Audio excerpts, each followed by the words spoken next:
Hello, and thanks for tuning in for the breast cancer journey for days 10 and 11. So today is actually day 11, but I did not get to do yesterday's, so I'm going to combine today. So today I wanted to talk about moving over to the next drug, which the new drug I was on for 12 weeks. I went every Wednesday for 12 weeks, and it was called Taxol. Taxol is supposed to be, well, they told me it was a little bit less harsh than the other medicines that I was on. The reason why I chose to do 12 weeks, well, I had a choice between 8 weeks doing the dense dose as I did before. That's what they called it when I was going every other week for the 8 weeks. It's a dense dose, so you do 1 week. They give you a larger dose, and then it lasts you for 2 weeks. So I could have done that again, or they said I could do the 12 weeks. Now, because of just some of the things that I was going through and how I was feeling, and my reactions sometimes to the medications and things like that, especially with that iron I had, I was like, let's do the 12 weeks. Let's do smaller doses instead of the dense dose. And like I said, but prior, because I was doing those dense doses, by week 8, by my last treatment, I was very the symptoms were increasing, like the tiredness, the nausea, and I was like, oh, doing a dense dose, I felt like it was going to be just as harsh. So I was like, let's do smaller doses. Now, in between the first set of chemo meds and before I moved to the second one, they gave me an extra week off. And during that week, they sent me to back to get a 3D scan and to measure the size and just to see if the chemo medicine was being effective. And so we did find out that it had shrunk half the size at that time. So I was responding to the chemo, which was good. So it was half the size that it was when I came in. So that was a good report. During this time, I was still meeting with the oncologist like every other week. And so that would continue on. Sometimes, like I said, it would be 3 weeks, or I would meet with the nurse practitioner. But the main oncologist doctor, I would meet with her at least, sometimes every 3 weeks, because I would meet with the nurse practitioner sometimes a little bit more. Excuse me, unless something was going on. So we moved over to the Taxol, and so on my first treatment with Taxol, it's the same thing just as before. They would give you the same pre-meds, and they let you know that the symptoms that you have with the first medications, they are not the same with the second medication. So nausea and all that, anything that I was feeling with the first one, Taxol had a different set of side effects, and which included still hair loss, but not as not as severe, and then neuropathy. Neuropathy was a big side effect with Taxol, and also still the darkening of the nails. Neuropathy though was the main side effect. So I went in for my first Taxol treatment. I believe it was, I don't know the date right now, but it was in April. And that first treatment, I had a reaction. And the reaction was the same as I had with the iron. It was like my face being flushed, the beating of, like the pain in my bones. I felt like a heartbeat was in my bones. I'm gonna let this window up some. It's kind of loud. I don't know what they're doing over there. That car's driving pretty slow.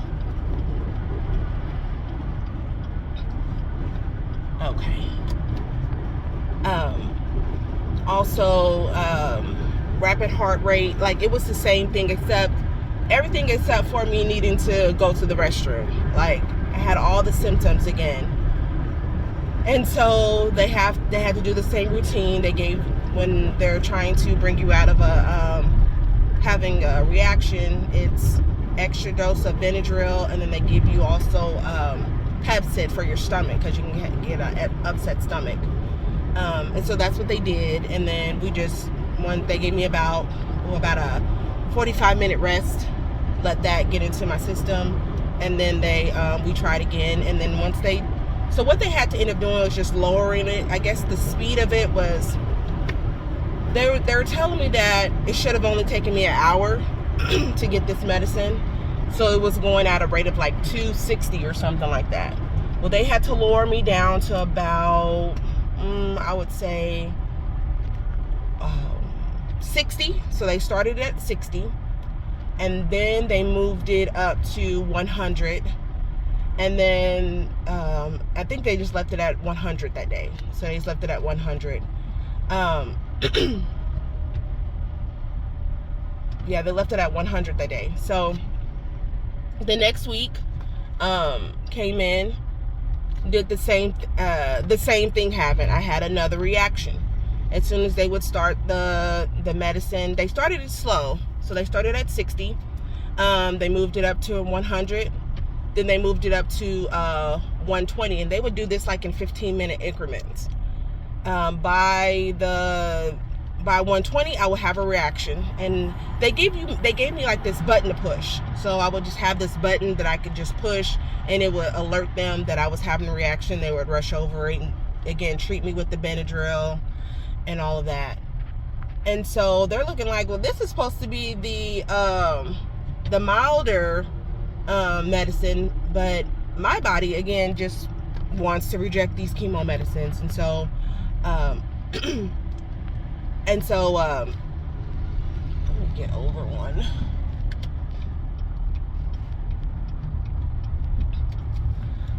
My body wanted to reject it just each and every time. So they would stop it, and then they would start again at 60, and then they would go again to 100, and then they would leave it there. And so that happened, I would say 8 out of the 12 sessions that I had. And so my doctor was like, I'm glad that you chose the 12 weeks, because you might not have made it through those 8 weeks, the dense dose, just the way my body was reacting to it. And so they also had to increase my steroids intake. So what they tried to do to help me prepare for my weekly treatment, they gave me a dose of, so I would have to take like 20 of these small dexamethasone, and that was the steroid that I used even on the day of. That was in the pre-meds. They just gave me an extra dose of it, so I had to take it 24 hours prior. So I take it 5 pills every 4 hours for the 5 pills every 6 hours, however it worked out, or 4 pills however it worked out. I couldn't remember, because they started changing the amount. Like, first it was 5 pills every 4 hours, then it went down to, then 1 week it was like 3 pills every 12 hours. Like, they tried to mix it up, trying to get the right amount so I wouldn't have a reaction, and that would work sometimes. But the being on all those steroids made me begin to gain weight. I mean, weight every week. Every week I'm gaining 2 pounds. Like, 2 pounds. Here goes 3 pounds. Like, it was just, a rapid weight gain in those 12 weeks. So I would believe, like, in total, by the end of, I would say by the end of those 12 weeks, I had gained like 25 pounds. So 25 pounds in 3 months, which was a lot for me. That was a lot. And I could feel it. I could see it. My face was beginning to get more puffy. And then I was more hungry. So I was very, very hungry. I was always hungry, especially the day of treatment, because the day before I would have taken those pre-meds. And so by treatment day, I'm very hungry. I'm sitting in there just snacking, And in the office, they give you, they have like chips and cookies and like Oreos, and they have like granola bars, of course, like peanut butter and crackers, like graham crackers. They have soda. I'm like, they give you all this unhealthy stuff, but I think why they do it as well is because there are people that don't have enough calories and they can't eat anything, and so I think that's part of the reason why, because a lot of times you don't want to eat anything depending on the medicine that you're on. But yeah, I would want a full meal on that Wednesday, because by Thursday my taste buds still were gone. So by Thursday everything was tasting metallic-y, it tastes very nasty, nothing tasted well. So and on the Taxol, it will be all the way until like, I would say by Monday, sometimes Sunday evening, but definitely by Monday, I was tasting a lot better. But by Wednesday, my full taste was back. So on Wednesday, I like to have the best meals while I'm sitting there having treatment. So my treatments would last about 4 hours. I would go in about 9:30, and I wouldn't even leave sometimes until like, it depends on if it was a day I had a reaction, which most days I did. If I went in at 9:30, they draw your blood. That takes about an hour to get back, because they have to see if you're deficient in anything and make sure your white blood count is up as well. Oh, I forgot to say, they gave you a shot on this one too, but because it was weekly, they had to give me 3 shots. So I would go 2 shots. Yeah, 3 shots at first. It was Thursday, Friday, and Monday. And then Tuesday, they would draw my blood. And then Wednesday, I would do treatment. So I was basically there every day for a short moment, for probably the first 2 weeks of treatment. Then they stopped doing that and had me do the blood draw to get my levels the day of. So it took a little longer on the day of, but it was better than me having to come every day. Go there every day. So I would go in on treatment day about 9:30. I would leave about 2:30. A lot of times it'd be about 2:30, because it'd be right in time for me to get my children, or my mom would just go ahead and get my children for me. And then I would just come home and rest after that, because then I'm tired. From it being a long day, I'm tired. So that was that part. I mean, I feel like the Taxol really took a toll on me versus the being more nauseated. And then, so for day 11, so day 10 was basically talking about me moving over to the Taxol. Now, day 11, I'll go ahead and talk about, the neuropathy. Now, the neuropathy wasn't bad at first. At first, it was just like a little, I would get a little tingling in my foot, but it wasn't like pins and needles like when your foot goes to sleep. It wasn't like that. It was more of like, just like a sensation that was in. And then, but as I got more and more into treatments, so between having the pain from getting the shots, they moved the shots from being Thursday, Friday, and Monday to just Thursday and Friday.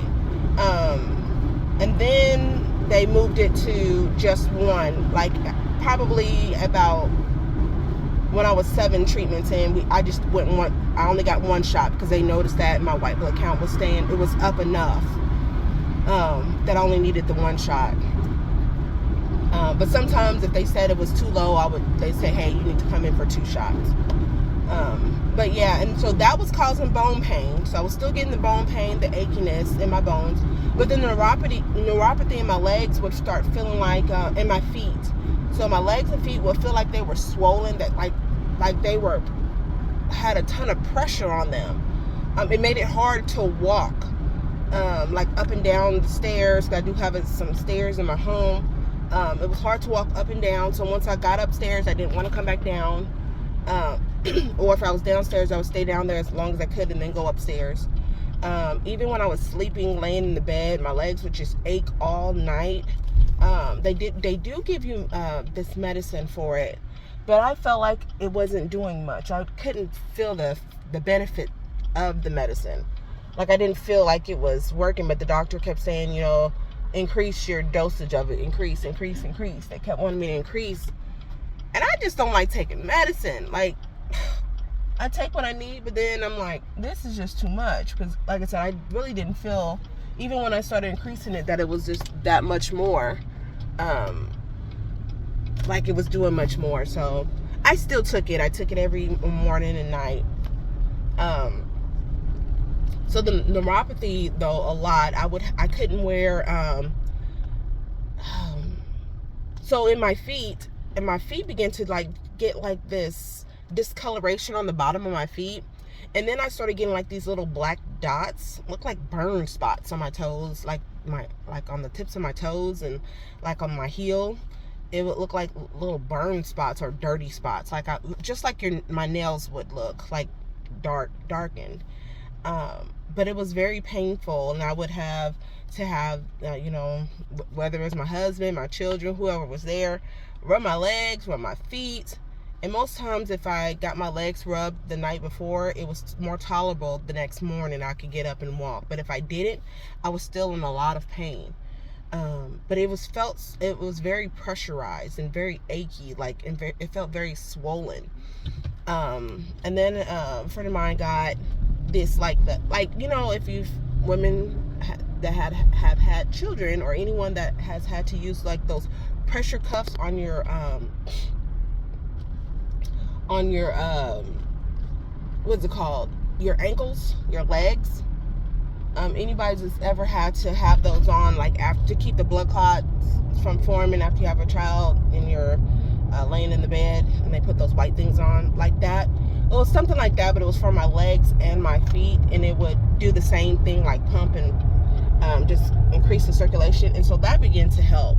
So I began to use that like a few times throughout the day, and it was closer to the end, but yeah. And then it got into my fingers, like into my fingertips. Like my fingertips started to get numb, and I would always feel like a weird sensation throughout my body, like something was like the chills, but it wasn't the chills. It was just like the neuropathy in my body. So it would be like on my arms, or it'll be in my head, it'll be in my back, it'll be in my thighs, my leg, like just random places. Sorry if if that video was off, but it will be in random places on my body. And so that still happens now. It's not as intense, thank God, that since I've stopped chemo, and it's been since June, and now it's since the end of June, so July, August, and now September. It has really helped. Time has really helped decrease those symptoms that I was having. So I still have neuropathy, but not as intense. And I couldn't wear like any kind of heels. My feet were sensitive to cold and hot, so walking around barefoot literally hurt. It felt like glass. Like walking around barefoot hurt my feet so bad. And then on my feet, or being in cold water, like temperature of water really mattered. Like that neuropathy started to do a lot, because again, it was a gradual buildup, just as before on the other medicine. The more you have in you, the worse or exaggerated the symptoms are. So that's exactly how the neuropathy was. It was getting to where it was hard to walk. I was walking very slowly. I would always have to wear tennis shoes and socks, and then I started to have to wear those what are those socks called? It's those socks that's to help with circulation in your legs. A lot of older people wear them. I began to have to wear those to help with the pain. So I couldn't stand for long periods of time. My feet just felt very, very swollen, and they really were. Yeah, so that neuropathy, between that neuropathy and the pain and the aches, by week 12, I was done. I was so ready to be done. I was so happy to be done with the chemo, because just the pain that was in my body, let alone even on the last day of treatment, I still had a reaction. So that was a lot. And I'm thankful that I made it through. I'm thankful that just during that time, again, I had support. Like, just my mama there helped clean up my house. Like the kids, doing what they needed to do. My husband, he's doing what he needed to do. Like, just everybody chipping in and helping, because once I wasn't able to walk as well and all that pain, I really sat down a lot. And that's all I could do was just try to make it another day, like, just through the pain of it all. And I would be praying and like, God, just take this pain away. And I know what it feels like for your body to be wrecking in pain and nobody knows. Like, you look like you're fine on the outside, but your body, you just be sitting there, your body is wrecking in pain. And so I know what that feels like. I know what it feels like, and I know when nobody else knows what that feels like, what you're feeling. But I just thank God for just the strength that he gave me to make it through that. That was definitely a lot. So I just want to, again, encourage you to just continue to lift one another up, continue to pray for one another, continue to just be there for someone that that's going through. It may not be cancer, just whatever they're going through, mentally, emotionally. Just be there for someone else and lift their burdens up to the Lord, because sometimes they can't lift it themselves, because they may be just able to just deal with it. They don't even have enough strength to pray for themselves. So, but I will be back, and we will continue on next week. Next week we'll probably end up discussing a few other things that happened along the journey. And by Friday we should be in celebration mode, and then we'll be able just to move on from there. So I will be back, and I'll talk with you all soon.